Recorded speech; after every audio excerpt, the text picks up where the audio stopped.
What's up, guys? Today I want to talk to you about the main problem with the Canon R8. So the Canon R8 is a great camera for photo and video. It's small, lightweight, but it has that great full frame sensor that you find in the R6 Mark II.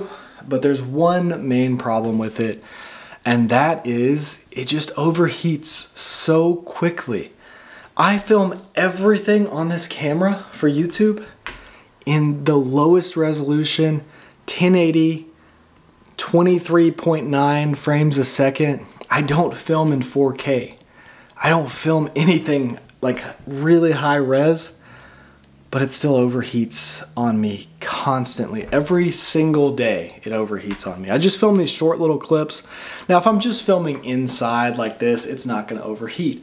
But if I'm outside, it's definitely gonna overheat because I film skateboarding. So it's, 90 degrees Fahrenheit out there, and I'll set the camera on a tripod, start filming some trick, and it overheats way before I land the trick. I haven't seen it overheat in photo mode, but I have seen other videos where people did show it overheating in photo mode if you're taking really fast bursts of birds or something like that, because you can take 40 frames a second with this thing, so you can really push it in photo mode too.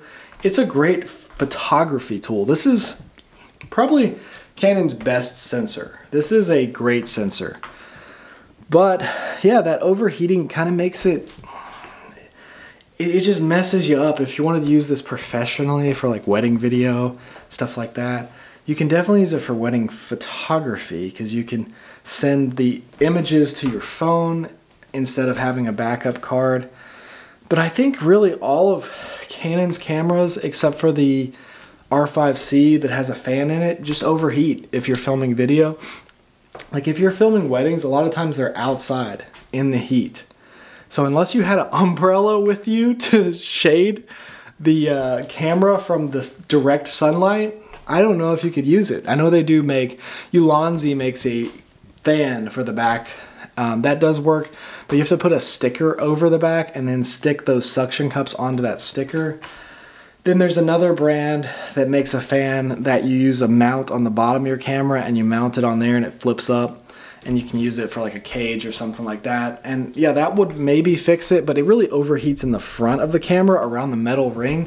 That's where it gets hot. Also, Canon does this really weird thing where if you leave the camera outside and it gets used to the heat, it won't overheat as quickly because it's detecting the amount of change in temperature. It's not really detecting like how hot it actually is. The camera never feels hot to the touch. No matter when it overheats it never feels hot anywhere on the camera. But it's just this program that just causes it to overheat. So yeah, that's my biggest problem with the R8. Other than that, it's like my favorite camera right now. It's so light, the grip is perfect. What else could you switch to if you were gonna do wedding video around that same price? I don't know, you could get Sony FX30 that has an internal fan and it doesn't overheat. You couldn't really get anything from Nikon. They only film video to one SD card. That's really it. I guess you get Fuji XH2S, and you could put that little fan on the back, or XH2, XH2S, either of those. But yeah, that's about it. Fujis do get hot on the back, so yeah.